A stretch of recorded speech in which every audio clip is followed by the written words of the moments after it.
On dit souvent que le véritable bonheur, on le regrette très fort, c'est quand on le perd.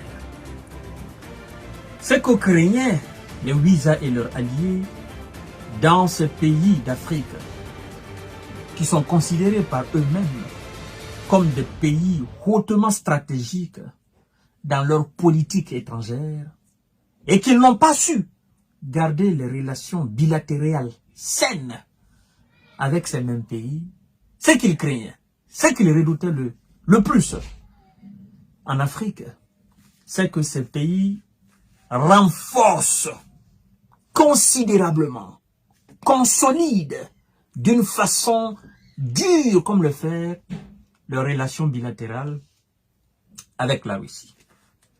Mesdames et messieurs, conduit par le vice-ministre de la Défense, M. Younoussef, vice-ministre de la Défense, une délégation très importante russe s'est rendue au Niger dans le but de consolider les relations bilatérales.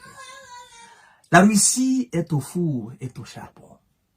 Oui, dans tous les pays d'Afrique qui veulent coopérer avec elle pour de l'amitié, du développement, de la défense, de la sécurité, de l'industrie, de l'énergie, des infrastructures sanitaires routières. Dorénavant, les Africains qui mettaient en doute la capacité de la Russie à diversifier, n'est-ce pas, ses relations dans tous les domaines du développement d'un pays, aujourd'hui, sont beaucoup plus optimistes que ceux qui étaient optimistes hier. Parce qu'on leur a vendu cette expression, oh, la Russie n'est qu'une puissance militaire, elle n'a pas d'argent, elle ne peut pas aider les pays d'Afrique. Oui, ce temps-là est passé, ce temps-là est révolu. Parce que nous avons compris que ceux qui disaient même que la Russie n'était que simple puissance militaire, eux-mêmes, longtemps, depuis des décennies, depuis des siècles même, sont restés assujettis au potentiel russe, notamment dans le domaine énergétique. Et vous savez, l'énergie étant la colonne vertébrale du développement d'un pays, on ne peut pas alors dire que la Russie est une simple puissance militaire. Puissance aussi agricole. On ne peut pas vivre sans manger. On ne vit pas pour manger, mais on mange pour vivre. Et donc, la Russie fait vivre une très bonne moitié de l'Europe et de l'Amérique en termes de céréales.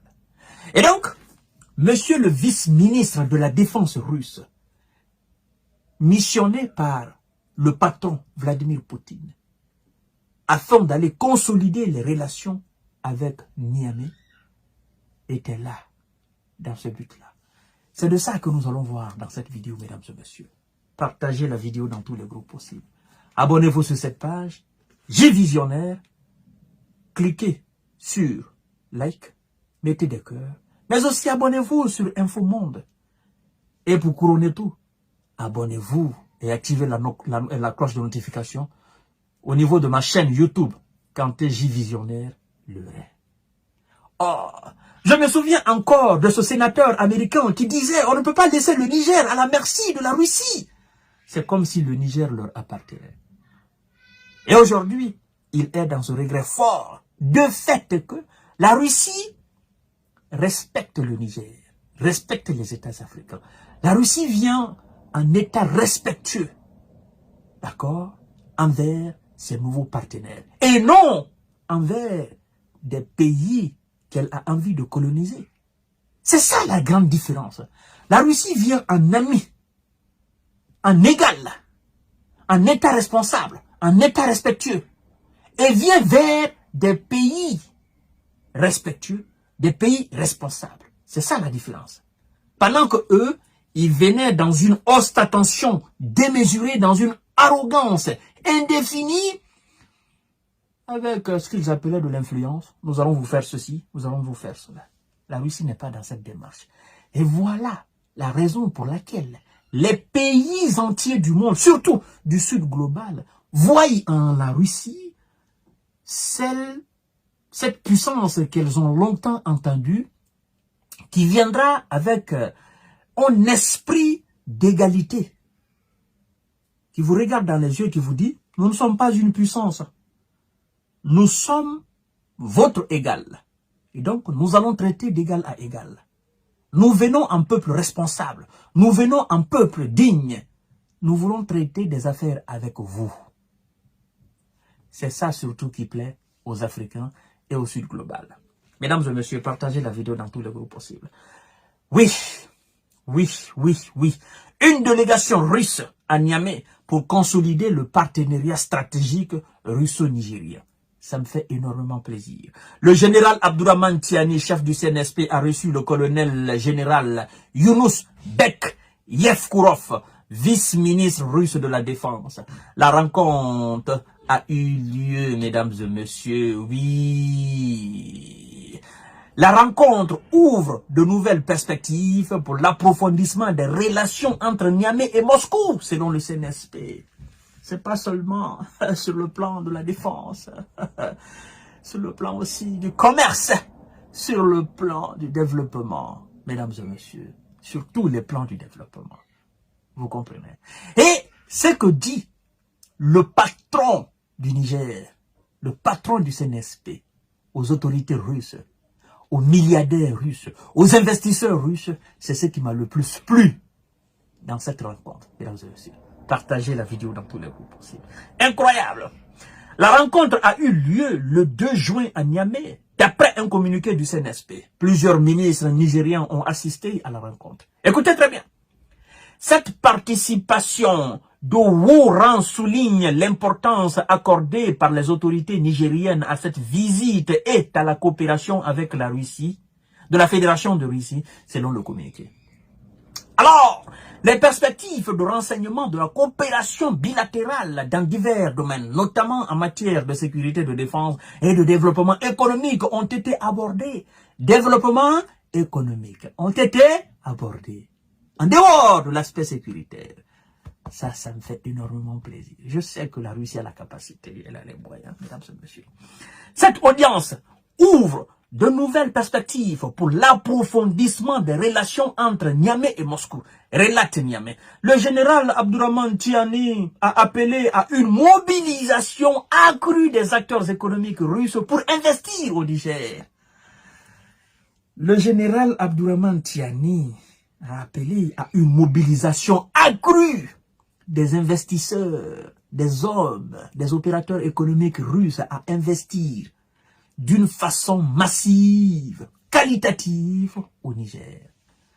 Oui, mesdames et messieurs. Et croyez-moi, dans les jours à venir, les mois à venir, il y aura de l'investissement au Niger. Et qui parle d'investissement, naturellement, c'est le secteur privé qui développe un pays. Ça va créer énormément d'emplois. Ça me réjouit à plus d'un titre. Partagez la vidéo dans tous les groupes possibles. Nous avons des dirigeants divisionnaires aujourd'hui à la tête de nos différents États. Naturellement, la Guinée, le Niger, le Burkina et le Mali. Ce n'est pas la première visite du haut gradé russe au Niger. Il a été reçu en décembre 2023. Cela a abouti à la signature d'un mémorandum de coopération multisectoriel russo-nigérien. Nous avons parlé de ça, non?